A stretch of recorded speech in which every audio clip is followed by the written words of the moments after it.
안녕하세요. 오랜만에 만나게 됐습니다. 오늘 영생보험이라는 상품을 소개해 드리려고 합니다. 우리 보험에는 여러 가지 보험이 있죠. 근데 크게 두 가지로 나눈다 그러면 의무적으로 가입해야 하는 보험이 있고 선택적으로 하는 보험이 있어요. 여러분들은 얼마나 현재 가입이 되어 있나요? 건강보험, 고용보험, 자동차보험, 장기요양보험, 산업재해보험 등은 의무적으로 가입해야 되는 거죠. 그리고 이제 생명보험과 손해보험 등은 여러 가지 종류가 있는데 각자가 선택적으로 하게 되는 거죠.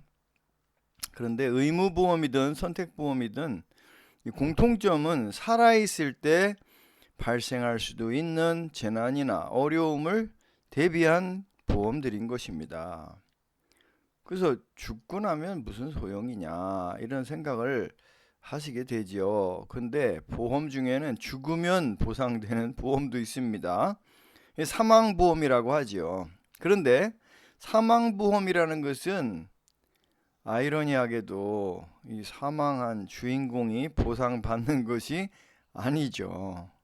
왜냐하면 죽음이라는 것은 모든 것, 부귀영화, 권력, 명예 등 세상 좋다는 것뿐만 아니라 슬픔, 괴로움 등 모든 고통도 삼켜버리는, 그래서 죽음은 모든 것을 삼켜버리기 때문에 이 삶이 끝났는데 그 후에는 무엇이 있을까? 아무도 모르죠. 그런데 그 후를 대비하는 것이 영생보험입니다. 근데 영생보험은 돈이나 힘으로 가입하는 것이 아니고, 또 돈이나 권력이나 지식 이런 것은 이 오감의 세상에서만 가치가 있는 것이기 때문에 죽음 이후에는 그 가치가 남아있지 않습니다. 지혜로운 사람은 죽음 이후에도 가치 있는 것을 살아있을 때 준비합니다. 우리 모두는 죽음을 맞이하게 됩니다. 그리고 죽음 이후에 어떤 세계가 펼쳐질지는 죽어 봐야 알겠지요. 어떤 세계가 펼쳐질지 모르기 때문에 대비하는 것이 영생보험입니다. 죽은 다음의 세계에 대해 살아있는 사람이 말하는 것은 신뢰할 수 없습니다. 그리고 죽은 사람의 말을 들어볼 수도 없습니다. 근데 이 세상에는 죽은 다음의 세상에 대해서 체험했다고 하는 주장하는 사람들과 또 그러한 가르침을 하는 경전들이 있습니다. 영생보험은 그 경전들 중에서 성경을 근거로 가입하고 그 보험 가입의 상태를 유지하는 것입니다. 성경이 전하는 죽음 이후에 대해서 한번 살펴보겠습니다. 성경은 말하기를 한 번 죽는 것은 사람에게 정하신 것이요 그 후에는 심판이 있을 것이다. 그러니까 한 번 죽는 것은 누구나 피할 수 없는 것이죠. 우리가 모두 알고 있습니다. 그리고 모두가 다 이 세상에서의 생활은 죽음으로 끝이 납니다. 그런데 그것이 끝이 아니랍니다. 죽은 후에, 그 후에는 심판이 있다고 합니다. 심판, 재판 같은 것이 있다는 것이지요. 재판을 받을 때 보면은 재판장이 있고 검사가 있고 변호사가 있는데 이들이 모두가 죄가 있느냐 없느냐를 따지는데 근거가 되는 것이 법이라는 것이 있는 것이죠. 그러한 재판의 요소가 이 죽음 이후의 심판에도 똑같이 있습니다. 재판장은 세상 만물의 주인이신 하나님이십니다. 그리고 검사는 잘못을 고소하는 사탄 마귀들입니다. 변호사는 예수 그리스도이십니다. 법은 하나님의 모든 계명과 율법을 가리킵니다. 법에 대해서 성경은 한마디로 선언합니다. 율법을 지킨다는 행위로 하나님 앞에 의롭다 하심을 얻을 사람이 없나니 율법으로는 죄를 깨달음이라. 하나님의 법에 의해서 의인된 사람이 없다. 어느 누구도 죄 없는 사람이 없다고 하는 거예요. 자, 우리가 하나님의 법 중에서 살인하지 마라 하는 그 십계명의 법이 있는데, 예수께서 오셔서 이 법의 진정한 의미를 설명해 주시는데 이렇게 하십니다. 나는 너희에게 이르노니 형제에게 노하는 자마다, 화내는 자마라는 거죠, 심판을 받게 되고, 형제를 대하여 멍청이라 하는 자는 공회에 잡혀가게 되고, 미련한 놈이라 하는 자는 지옥불에 들어가게 될 것이다. 옛날에는 살인하지 마라 그러면 사람만 안 죽이면 법을 지켰다고 생각을 했는지 모르겠는데, 예수께서 설명하는 내용을 들어보니까 마음속으로 다른 사람을 미워하고 저주하는 것도 살인죄다 이렇게 얘기를 하는 거예요.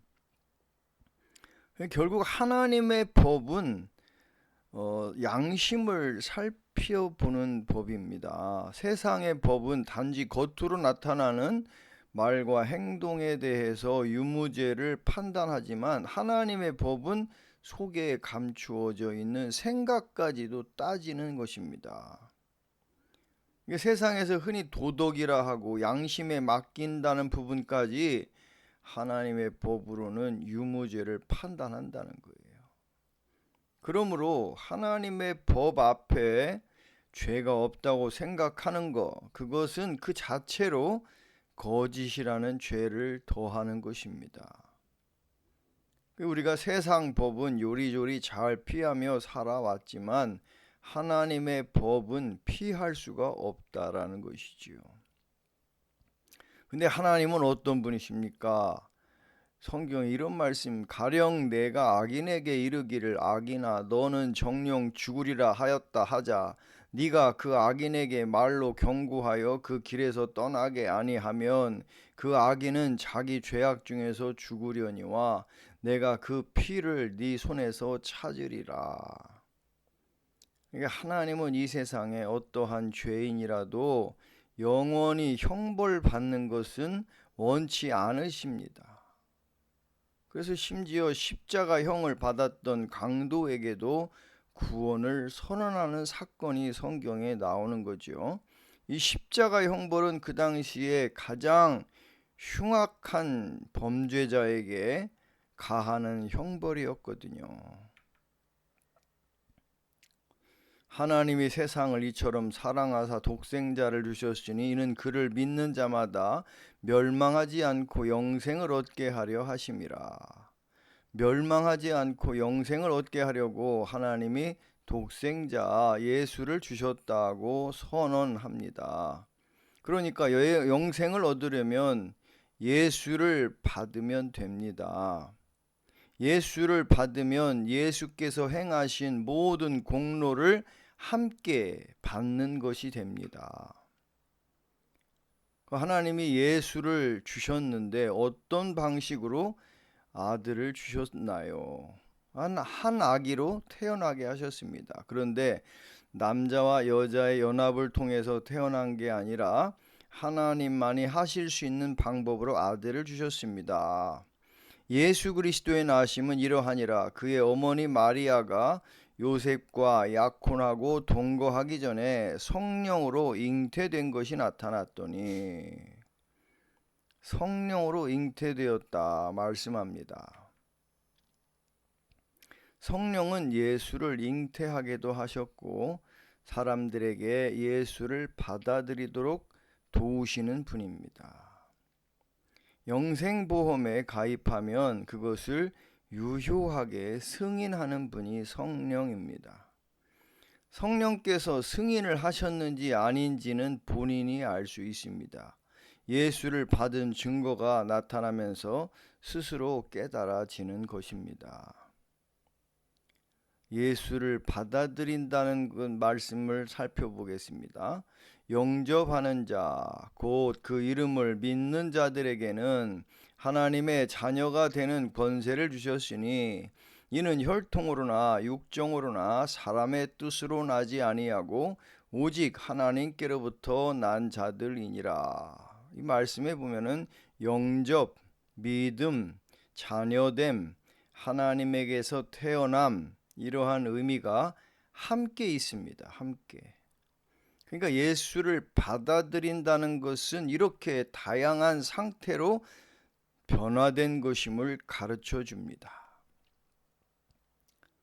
그래서 우리는 영생보험에 가입하기를 원하면 성령의 인도를 구해야 되는데, 이 성령의 인도를 받는 그러한 내용에 대해서 성경이 말씀합니다. 베드로가 이르되 너희가 회개하여 각각 예수 그리스도의 이름으로 세례를 받고 죄 사함을 받으라. 그리하면 성령을 선물로 받으리니. 그러므로 너희가 회개하고 돌이켜 너희 죄 없이 함을 받으라. 이같이 하면 유쾌하게 되는 날이 주 앞으로부터 이를 것이요. 여기서 공통적으로 회개한다는 말씀이 나오지요. 회개라는 것은 그 마음을 하나님께 돌이키는 것입니다. 우리 사람들은 태어나면서부터 세상이 힘이 되고 좋다는 것을 절대적으로 의지하는 마음을 갖고 살다가 이제 하나님을 의지하는 마음을 갖게 되는 것, 그게 회개입니다. 그래서 회개는 한순간에 완전하게 되지 않습니다. 살아가는 동안 계속 반복하게 됩니다. 자, 영생보험에 가입된 상태를 성경은 이렇게 말씀합니다. 우리를 구원하시되 우리의 행한 바 의로운 행위로 말미암지 아니하고 오직 그의 긍휼하심을 조차 중생의 씻음과 성령의 새롭게 하심으로 하셨나니. 영생보험에 가입되는 것은 사람의 노력과 모범적인 행위로 되는 것이 아니라 오직 하나님이 불쌍하게 여기셔서 아들을 세상에 보내사 죄를 용서받는 길을 열어주심을 받아들이고 용서를 구하는 자에게 성령께서 행하시어 이루어지는 것입니다. 영생보험에 가입하기 원하십니까? 주 예수를 믿으라. 너와 내 집이 구원을 얻으리라. 하나님이 이 세상과 영원한 세상에서 사랑하는 자녀 삼으시려고 보내신 예수를 받아들이는 것이 예수 믿는 것입니다. 영생보험에 가입되지 않은 분들에게 이 영상을 전해 주시기 바랍니다.